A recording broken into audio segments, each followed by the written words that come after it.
Senhor presidente, senhoras deputadas, senhores deputados, todos que nos assistem pelos meios de comunicação, para mim é um momento especial nesta tarde, poder comemorar os 18 anos de existência do Parque Nacional de Ilha Grande. Não é isso, Dr. Ricardo Soavinski, que na época, quando foi criado, no dia 30 de setembro de 1997, você era diretor nacional das unidades de conservação subordinado ao IBAMA, que na época ainda era IBAMA, depois foi subdividido também com o Instituto Chico Mendes, e com muita honra aqui recebemos a presença do nosso presidente nacional do Instituto Chico Mendes, o Instituto para a Conservação da Biodiversidade. E você traz notícias boas ao Paraná, representando o governo brasileiro nesta questão ambiental, participou também do 8º Congresso de Unidade de Conservação, que aconteceu a semana passada aqui em Curitiba. E eu também tenho uma honra muito grande de estar aqui, vendo pessoas que contribuíram muito para que o Parque Nacional tivesse a sua gestação sadia, pudesse ter o seu nascimento fortificado e nós comemorarmos agora esses 18 anos com muita saúde. Não é isso, Dr. Romano, que hoje é diretor do Parque Nacional de Ilha Grande? Bem, nós também sabemos que o Parque Nacional de Ilha Grande evoluiu muito nesse período. Não está ainda em comparação ao Parque Nacional do Iguaçu, que embora dos seus mais de 60 anos de existência, avançou muito mais, porque também as belezas cênicas lá são diferentes do nosso Parque Ambiental Ilha Grande. Mas evoluímos muito, e isso tem muito a ver com a gestão do Parque Nacional, e essa gestão compartilhada entre a Secretaria de Estado do Meio Ambiente do Paraná, o Instituto Ambiental do Paraná e o Dr. Amaldi Nancy, que teve a condução de ajudar a fazer o gerenciamento de um plano estabelecido entre vários órgãos estaduais ambientais, na época ainda do governo Requião, em 1994, quando começou a instalação e a criação da Estação Ecológica Ilha Grande, e que depois foi oficializada e implementada no governo Mário Pereira, ainda em 1994. Bem, em 1995 surgiu o CORIPA, que é o Consórcio Intermunicipal para a Conservação dos Remanescentes do Rio Paraná em áreas de influência. CORIPA, o primeiro consórcio criado no Brasil para fazer preservação ambiental. E lógico que, com essa iniciativa, outros consórcios intermunicipais com a mesma finalidade foram criados no Paraná e no Brasil. Mas o mais importante de tudo isso é nós lembrarmos que ainda em 1991, o governo do Estado do Paraná instituiu uma lei para criar o ICMS ecológico e destinar recursos financeiros para os municípios onde tem unidade de conservação, para fazer a gestão ambiental adequada, preservar a biodiversidade e todo o ecossistema existente, para que nós pudéssemos então ter mais unidades de conservação no nosso estado. E lógico que essa semente do ICMS ecológico se expandiu para outros estados do Brasil. Hoje, estava me dizendo o Dr. Cláudio Maretti, diretor nacional do CMBio, que no Brasil, mais de 17% da área territorial nacional são destinadas e instalada em unidade de conservação ambiental. Mais de 17% é uma área territorial maior do que a França, maior do que a Espanha.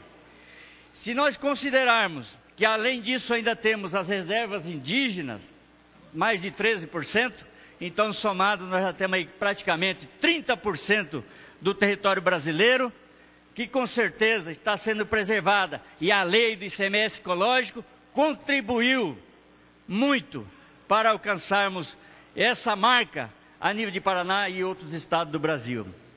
E agora, com a vigência do novo Código Florestal Brasileiro, estabeleceu novas regras, novas medidas, novas formas de oficializar outras unidades de conservação, seja ela de mata ciliar ou de preservação de mananciais, que poderão ser cadastradas agora na vigência do CAR, que é o Cadastro Ambiental Rural, que ainda poderão ser feitos pelos proprietários rurais até maio do próximo ano.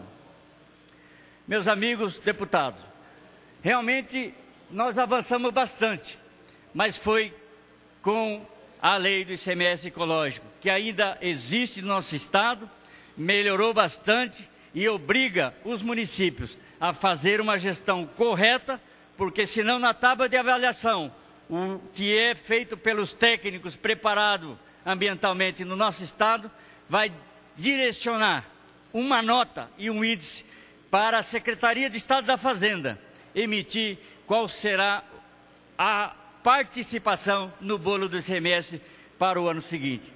E olha, nós sabemos que o Parque Nacional de Ilha Grande possui uma extensão territorial de 70 mil hectares, uma área de várzea, área de pântano, de faxinais, e que, lógico, isso trouxe uma condição de nós termos a expectativa que poderemos ter no Paraná e no Mato Grosso do Sul, porque a área do parque também pertence uma parte para o Mato Grosso do Sul, um mini Pantanal que preserva muita espécie considerada raras e de extinção.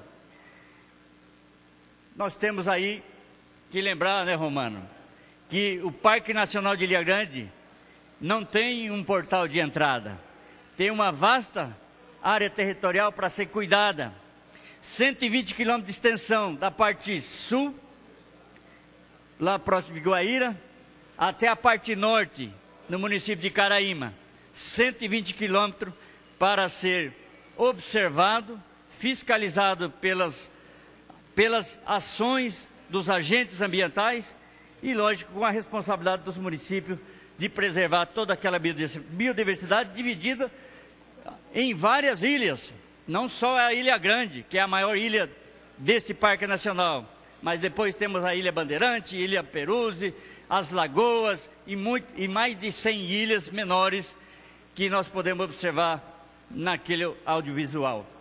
As lagoas são importantes para o repovoamento dos animais aquáticos e também que tem uma cadeia de ecossistema especial e particular.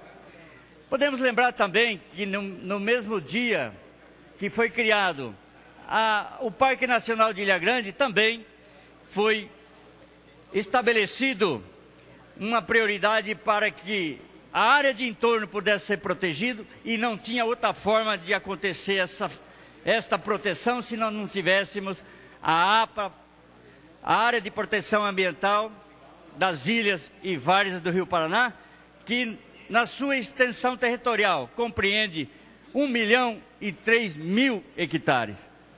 E é lógico, a APA Federal, ela dá essa condição para que o Parque Nacional de Ilha Grande, mesmo sendo um ambiente possível de visitação, tenha a condição mais segura de diminuir os impactos que trazem prejuízo ao meio ambiente do Parque Nacional de Ilha Grande. Nós sabemos... Vossa Excelência, permite uma parte, deputado? Com a palavra, deputado Rasca Rodrigues, ambientalista, e que também foi diretor-presidente do Instituto Ambiental do Paraná. Quero parabenizar Vossa Excelência, saudando aqui o secretário do Meio Ambiente, Ricardo Sovinski, saudando aqui o Cláudio, presidente do ICMBio. Na verdade, Vossa Excelência faz uma saudação, uma homenagem a este parque da ilha, que para quem está nos assistindo, é quase inimaginável, uma ilha de 120 quilômetros de extensão. Ilha, cercada de água por todos os lados. Tem uma lagoa, a Lagoa Saraiva, como o senhor disse, ela tem 12 quilômetros de extensão. Então é um santuário, é um berço.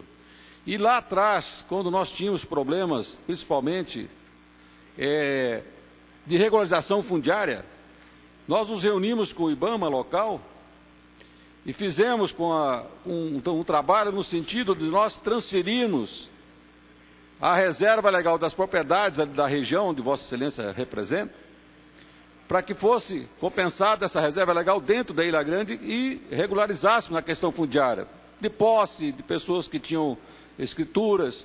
Então, isso foi importante para que a gente pudesse tirar as habitações que haviam lá, já que hoje ela é praticamente uma área quase de proteção integral. Então, é uma área extremamente importante para o equilíbrio ambiental da região. Não vou aqui relatar os animais que tem lá, até faria uma fala depois, eu vou abrir mão dessa fala.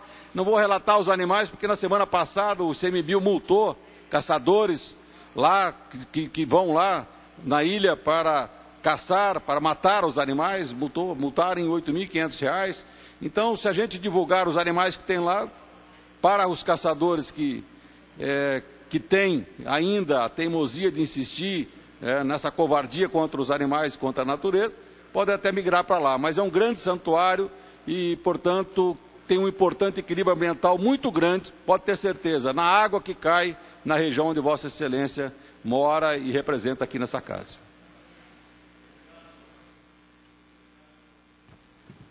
Som por orador, por favor. Obrigado, deputado Rasca. Você que é conhecedor desta área, acompanhou o nascimento do Parque Nacional de Ilha Grande, sabe muito bem o que isso significa para os paranaenses, para os brasileiros e para a humanidade, porque nós temos ambiente que é reconhecido pela Unesco como uma unidade da biosfera e que isso tem realmente um valor extraordinário para o mundo ambiental. Gostaria também de lembrar a importância que nós temos, porque perdemos em 1992 o Parque Nacional das Sete Quedas, e que foi submerso quando fechou-se a barragem da usina de Itaipu. E nós estávamos lembrando agora, o doutor Cláudio Maretti falando, que o Parque Nacional do Iguaçu é o segundo em busca de importância para o turismo mundial aqui no Brasil. É o segundo. Se nós tivéssemos, evidentemente, o Parque Nacional de Sete Quedas, com certeza Guaíra e a região também teria se desenvolvido, porque o turismo mundial, não só nacional, trariam para a nossa região noroeste e oeste alguns dividendos financeiros que, logicamente, traz desenvolvimento econômico, social e também ambiental. E depois, nós poderíamos ter lá uma outra barragem de Ilha Grande, que foi projetada em 1994 pela Eletrosul, e com o movimento nacional contra a construção de novas usinas hidrelétricas, porque já havia um movimento contra a construção da Itaipu e outros motivos, realmente essa nova barragem de Ilha Grande foi prejudicada. Mas mesmo assim, lógico que nós sabemos que com a existência do Parque Nacional de Ilha Grande, a região se desenvolveu, porque os municípios, dentro do seu território que pertence ao Parque Nacional, que cabe a cada município fazer a sua gestão compartilhada, mas com responsabilidade específica aonde aquele território pertence, o município tem também essa condição de fazer a preservação. E agora que o mundo planeja para 2030 uma estimativa de diminuição do clima, com certeza as unidades de conservação no Brasil e no mundo estão contribuindo muito para o desaquecimento, ou para não aumentar tanto o aquecimento global, e que o Brasil tem contribuído, sem dúvida nenhuma, para que as nossas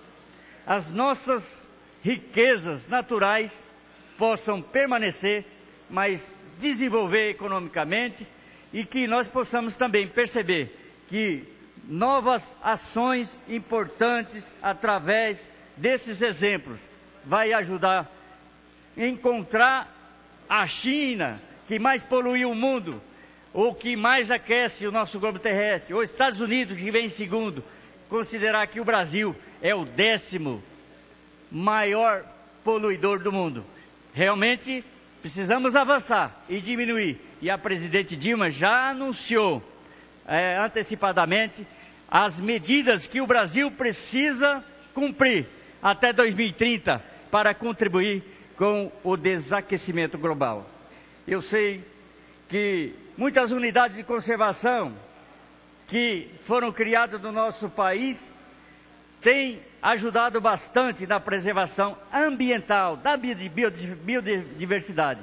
E o Parque Nacional de Ilha Grande foi criado exatamente para isso, para preservar e restaurar os ecossistemas naturais, floresta estacional semidesidual, também proteger as espécies de flora e fauna consideradas raras e ameaçadas de extinção no âmbito regional e nacional, e também proteger os sítios de recuperação, reprodução de aves migratórias entre a foz do rio Ivaí e o Amambai ao norte, e também ao encontro do reservatório de Itaipu, na foz do rio Piquiri, ao sul do Parque Nacional de Ilha Grande.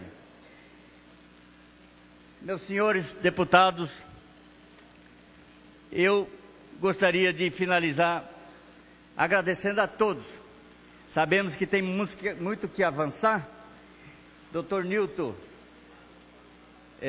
superintendente do INCRA, aqui no Paraná, não pôde estar presente, mas encaminhou aqui a Estela e o assessor para nos acompanhar.